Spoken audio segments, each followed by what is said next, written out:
Earlier this week I had assigned a still life for my students, and I never got to finishing it. So this time I thought, well, why not I just try to do a good job and show everybody how it's done, and so and at the same time have lunch ready. So let's take a look at my setup here. I'm going to move this closer so you can see what I'm talking about. With photography, it's all an illusion, isn't it? You don't see the rest of the setup here. I've got a light stand holding up the banana leaf. I've got a trash can in the back taping that. So see, the problem was I was running out of backdrop, and I can see over here that my little table is showing. So I had cut out a piece of banana leaf and put it there so that it's not going to show up, I hope. But that's what you have to do sometimes, kind of fool the viewer.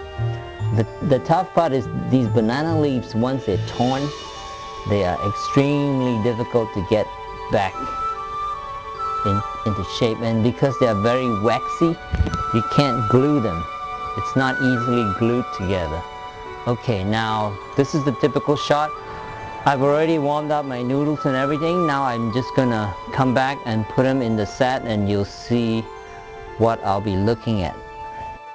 The tough part about this set is I want to try and show some steam coming out of this hot soup, but that's not easily done. That is really a lot easier said than done, because for the steam to show up, you almost need a darker background, and you need to light the steam from a certain angle or something.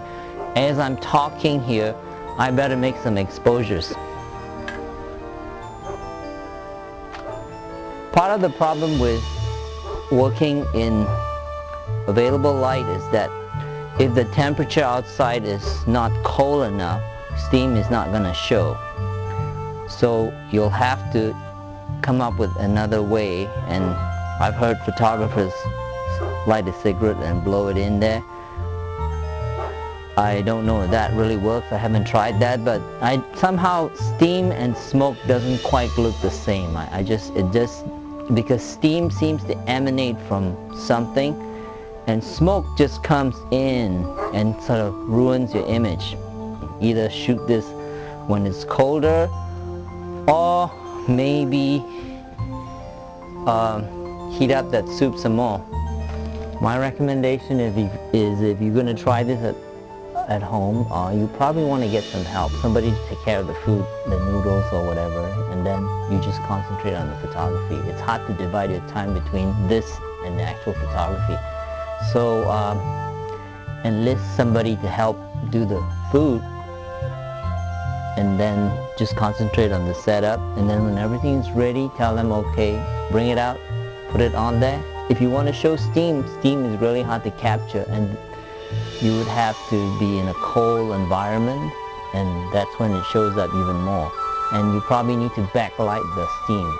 So I wasn't successful in doing that because I was working by myself, but you can see how if you use a flash and you hold the flash so that you can backlight the steam and make sure that the steam is showing up against a darker background, meaning your camera angle,